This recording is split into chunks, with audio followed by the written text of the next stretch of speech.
ওয়ালাইকুম ভিউয়ার্স, আশা করি সকলে ভালো আছেন। অনেকে আমার কাছে চাইছেন একটা জিন সাধনা, ঠিক আছে, পরিসাধনা জিন সাধনা চাইছেন।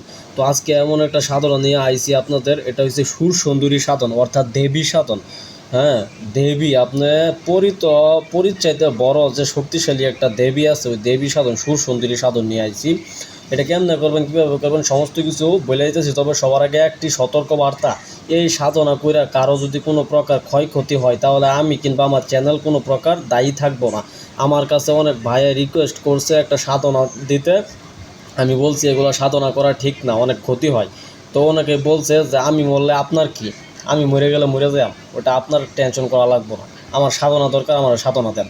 তো ওই শুভার্থে আমি এই সাধনাটা দিয়া যাইতেছি আপনাদেরকে। দেখেন কি বলছে, ঠিক আছে। ওং হিরিং আকচস সুর সুন্দরী সাহা, ঠিক আছে। ওং হিরিং আকচস সুর সুন্দরী সাহা।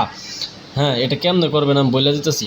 সাধক এক লিঙ্গে, মানে একা লিঙ্গে শিবের মন্দিরে গমন পূর্বক প্রত্যেক মহেশ্বরের আঞ্জনা করিয়া ধূপ প্রদান করিত ও হিরিং আকচস সুর সুন্দরী সাহা এই মন্ত্র জপ করিবে। আপনারা কিন্তু আগামাতা কিছুই বুঝছেন না সাধনাটার মানে, কিন্তু আমি সব কিছু বুঝাইয়া বলে দিতেছি। আপনি হিন্দুদের শিবের মন্দির আছে না, শিবের মন্দিরে যাবেন।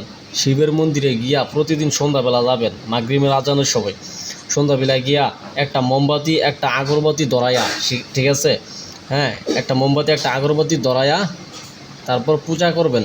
পূজা কইরা এই মন্ত্রটা ওই দেবীর সামনে গিয়া আপনি জপ করবেন। হ্যাঁ, ওং হিরিং আক চস সুর সুন্দরী সাহা এই মন্ত্র জপ করবেন। এই প্রকার করিলে দেবী প্রীতা হইয়া সাধককে জিজ্ঞাসা করবেন, তুমি কি অভিলাষ করো? তখন সাধক কহিবে, দেবী আমি দরিদ্র দোষ নিবাসিনী। আর কি এটা বুঝাইছে যে দেবী আপনার দেখা দিবে। দেখা দেওয়ার পর বলবে যে তুমি কি চাও। পরে আপনি বলবেন যে আমি সারা জীবন যাতে আমার ডাকে আপনি সারা দেন এরকম কিছু চাই, কিংবা আপনি যাই চান, ধন সম্পদ ধন রত্ন, মানে আপনার মন খুশি এটা যাই চান এটা আপনি চাইয়া ওর কাছ থেকে নিতে পারবেন, এবং সমস্ত রোগের চিকিৎসা করতে পারবেন। বশীকরণ বান বিচ্ছেদের কাজে লাগাইতে পারবেন ওনারে, ঠিক আছে। তো এরকম একটা ভয়ঙ্কর সাধনা, অবশ্যই গুরুর অনুমতি নেবেন। খুবই ভয়ঙ্কর সাধনা, একটু 19-20 হইলে ক্ষতি হতে পারে। এর জন্য আমি কিংবা আমার চ্যানেল কোনো প্রকার দায়ী থাকবো না, ঠিক আছে। থাকেন তাহলে, আল্লাহ হাফেজ।